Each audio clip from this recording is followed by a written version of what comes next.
So at this point, I'd like to introduce a historian of the future, Phil Chamberlain. I'm sorry, I'm not the historian of the future today. I'm the flight attendant on a timeship into the future. All right. We're going on a trip to a future place, and I want you to relax and enjoy it. You're on this Timeship Earth. Bucky Fuller might have had a little bit wrong. He thought it was a spaceship Earth, but since we're perceptible to our movement through space, what we are perceptible is our movement through time. That is through history. So I'm going to turn this over and show you our flight plan.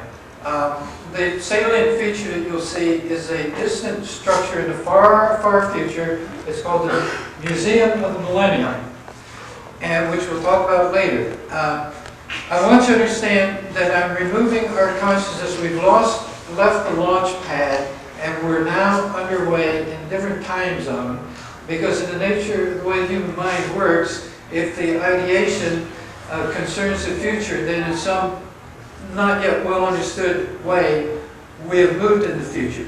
For example, if I'm an architect, I'm an architect and you ask me to build you a house, you have some idea that you convey to me of a future structure. This structure is going to be built in a time frame 18 months from now. So we're talking by drawing my blue lines and laying out the plan.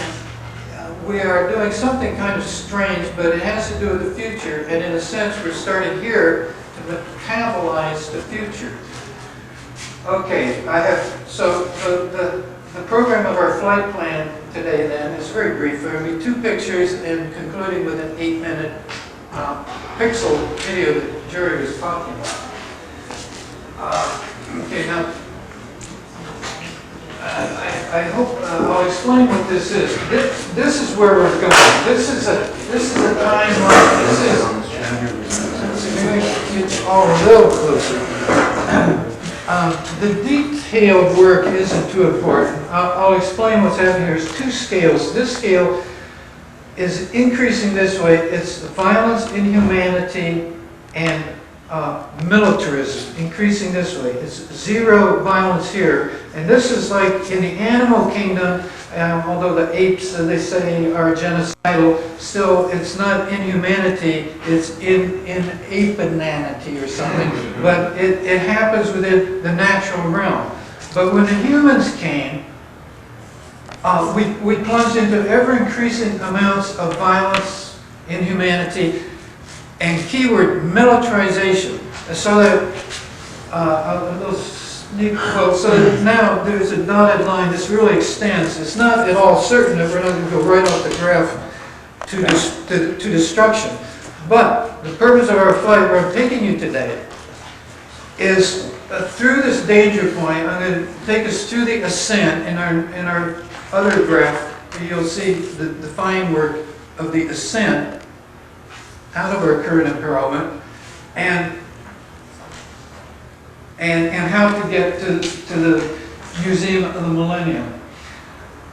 What is the Museum of the Millennium? Well, it contains all the artifacts that detail the history. It's like Disney's theme park, of the historical theme park that they're implanting in the historical battlefields of the Civil War. And but after we get through this crisis and we have the demilitarization of the planet, a new civilization characterized by a world that works for everybody, where governments have learned how to function, solving conflicts non-violently, maybe some ideas some world pharaohs have, maybe some ideas of some kind of neo-anarchism or localized decentralism. That's not our subject today. All I ask that you have faith that we're going to get out of our present imperilment and not ride this sucker off the chart into ecological and perhaps thermonuclear collapse and winter. So now let me just check here. I just drew this chart. Yes, I want to make. Oh, I forgot one detail. Why does this bump here? Here's humans starting. This is way back. Lucy was discovered back here 2.5 million years ago. Early hominid, and I think they were still in a state of nature. And this may sound a lot like 19th century French philosophers when I speak of state of nature. But it's not accidental. I don't think they're entirely wrong, and neither does Maria Gabudis, who averred that in that brief interregnum, in this long translation this way, humanity achieved a level of excellence which we start to see in the cave paintings at Lascaux, and see more highly at her town Çatalhöyük, and those cultures, the Vinca culture of old Europe, and all that stuff that she talks about so wonderfully in that book. What book am I talking about? Chalice and the Blade by Rian Eisner. Talks about the work of Maria Gabudis, the archaeologist who dug up all these little female figurines, and she proved three things about this early, before agriculture. See, agriculture started here, and that was our trouble. We had to start guarding our grain stores, and we learned how to specialize industry. We learned how to be soldiers and guard the grain, or go steal somebody else's grain, or all this horror show that we're now the recipients of, and some of us the continuing vehicles of, all began. But before the steep fall of man, as they call it, this, which was really the conquest by man of woman, all related subjects. This was the, some call it the goddess cultures of the old time. Gabudis herself calls it Old Europe. And it was characterized by this huge town of Çatalhöyük on 30 acres in Turkey now, which has been dug up, had no walls around it, you know, unlike Jericho, unlike unlike Sumer, or where we were told history began. Remember the book, History Began at Sumer? Well, that's crap. Sumer didn't exist more than 3,000 years ago, BC. And Çatalhöyük goes back to 6,500 BC. And it remained on site, without a wall, and with much evidence that the women were the main spiritual leaders, the priestesses, and none of the considerable iconography and statuary that Maria Gabudis has shown us in her wonderful book, Civilization of the Goddess.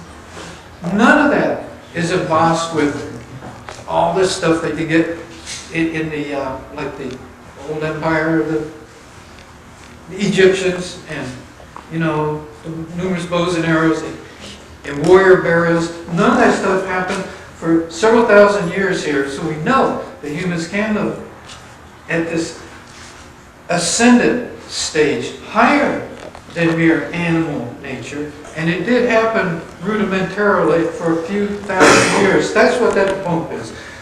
And I used to not know about that bump, and I was very happy to find out that people really are capable of much better.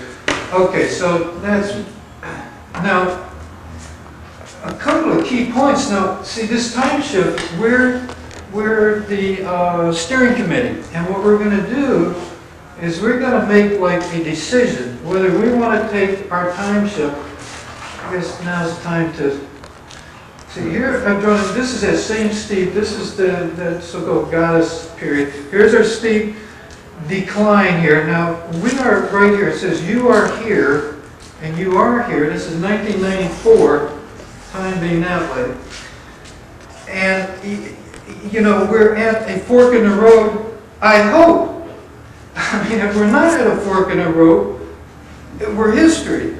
I mean, we're posted, I don't know, we're melted down, right? I mean, things are pretty grim. And this also calls it civilizational collapse. There's a fire there. So it's very terrible to contemplate. But now we're on our ship, and we have to decide, you know, cybernetics, cyber means helmsman. That word cyber. It's related to the word governor, it's the Greek word for governor.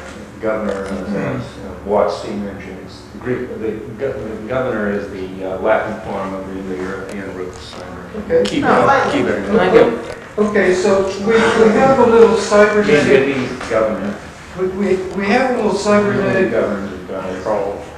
guidance to help us here, and it's a device. As far as I know, I think I'm the progenitor of this idea. But it works like this. It's how, its intent is to get us, all of us, there are 5 billion of us on this time ship, by the way, and nobody leaves here. Number 6 right now. Close to 5.7. I read 6.0 somewhere.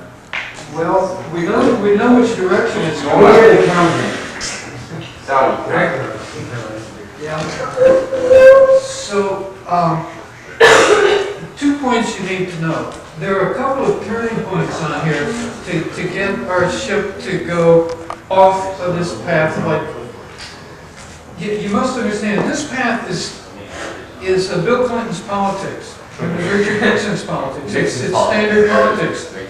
It's noticeable whenever they talk about foreign policy. Now, you may notice it on the editorial comment. They're saying, oh, Bill Clinton has no foreign policy. You know, they're always lambasting him for not having foreign policy, which is really kind of true, because you can't really have a reasonable foreign policy in a world where the only options are the military ones or lesser versions of threats leading up to a military policy. Therefore, what works, and only what works, the inexceptionable sine qua non of our turning this corner, is that we begin to conceptualize a demilitarized geopolitical world order. Remember the word realpolitik? Well, I've been thinking about, a nonviolent realpolitik. I'm not quite sure what it looks like, but again, it's kind of close to what some world federalists think. It's kind of close, maybe differently, to decentralism of certain anarchist strains. But it certainly involves 5 billion of us inputting to make it be the word of God, pardon the metaphor, because some Roman scholar said the voice of the people is the voice of God. Vox populi is vox Dei.